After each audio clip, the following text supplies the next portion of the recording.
తీసుకుంటున్నారు. హైరో ఎంజీ అంటే minimum guarantee కదా. అవునండి. ఇదేంటి రెండిట్లో డిఫరెన్స్ ఏంటండి?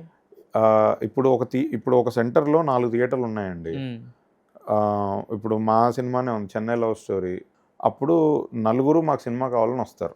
అప్పుడు మనం డిస్ట్రిబ్యూటర్ ఏం చెప్తాడంటే, "బాబు నువ్వు ఈ సినిమాకి ఇంత షేర్ గ్యారంటీ కడితే నీ థియేటర్‌లో సినిమా ఇస్తా" అంటారు. అంటే అది ఎగ్జిబిటర్‌గా హాలు ఆ హాలు హాల్ ఓనరో ఇప్పుడు లీజ్‌లో లీజ్‌కి ఉన్నోన్నో తీసుకున్నవారు ఎవరో ఎవరైనా. అయినా ఆ! సరే ఈ సినిమా మా దాంట్లో ఎయ్యాలంటే మేము ఒక 10,00,000 షేర్ గ్యారంటీ పెడతాం అంటారు. అంటే హ్మ్.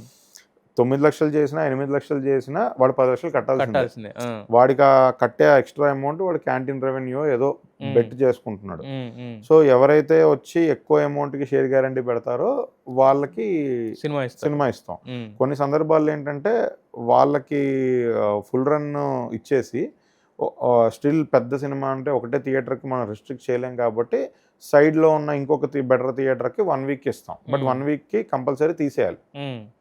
లేదా టౌన్ షేర్ గ్యారంటీ అని పెడతాడు వాడు. హ్మ్. ఆ థియేటర్ ఓనరు. ఏంటంటే నేనింత 20,00,000 పెట్టి టౌన్‌కి షేర్ గ్యారంటీ పెడుతున్నా.